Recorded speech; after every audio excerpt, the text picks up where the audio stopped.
Ce n'est pas du hasard pour toi. Écoute ce message jusqu'à la fin. Traduis-le si possible en toutes les langues. Nous sommes au 30 mars 2020. Garde les paroles de ce message afin que lorsque ces choses arriveront, tu ne sois pas dans l'étonnement.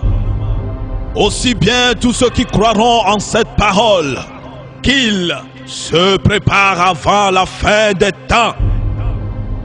Des choses qui arriveront, des choses qui parviendront dans cette génération qui ne passera pas. Et elle verra ces choses, elle subira ces choses. Nous sommes à la fin de cette génération. Ce ne sera pas des événements aisés. C'est devant toi ces événements se passeront et se réaliseront. Ainsi parle le Seigneur, le lion de la tribu de Juda.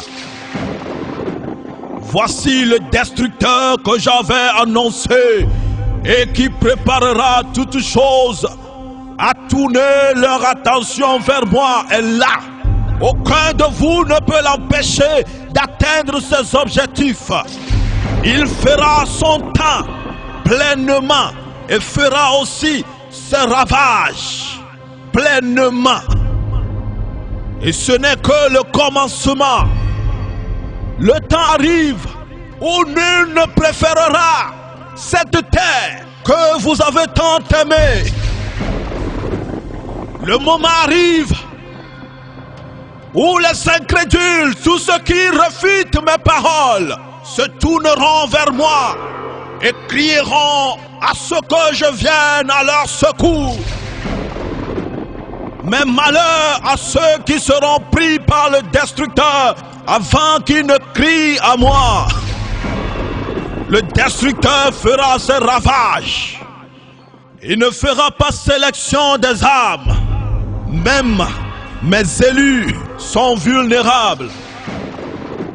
Mais mon peuple sur qui mon nom est invoqué, lorsqu'il s'humilie et prie et cherche ma face, je le délivrerai et je le guérirai. En ce moment de la peste et ses ravages, beaucoup d'incrédules iront à la perdition et c'est la fin pour eux. Et je vous annonce que ces événements se succéderont si vite, dans moins de la 10e de temps d'une décennie.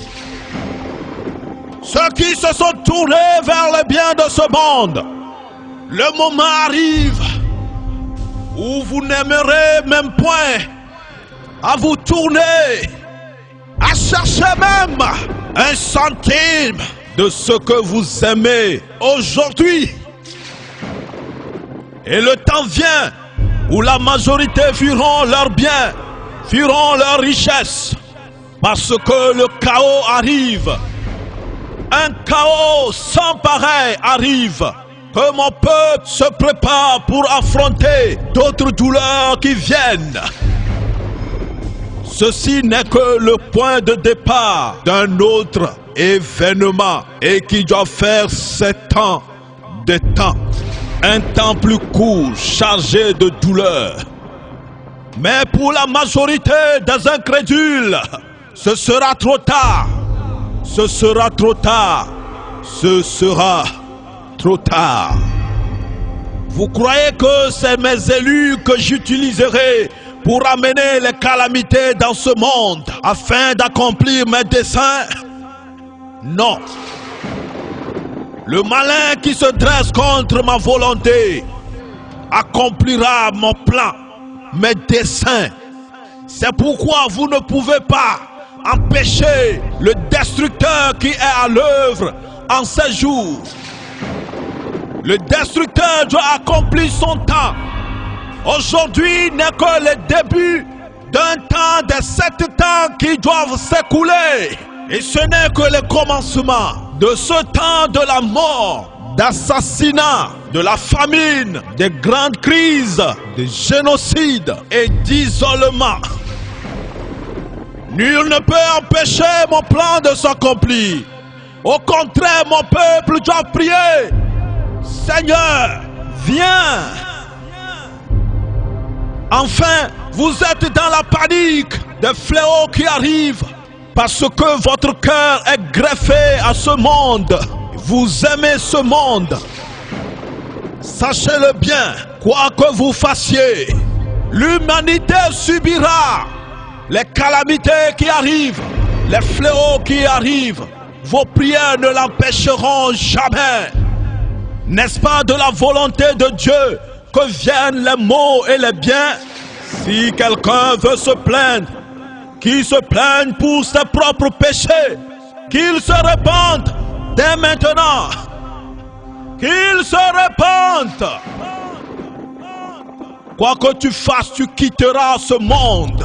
Priez plutôt pour que je vous pardonne vos péchés. Ce que vous voyez n'est que le début des douleurs. Que celui qui a de la sagesse et de l'intelligence comprenne. C'est la voix de celui qui crie dans le désert, préparant le chemin du Seigneur. L'évangéliste Dosavat Mauto, de la mission Le Réveil de la fin des temps, plus 228.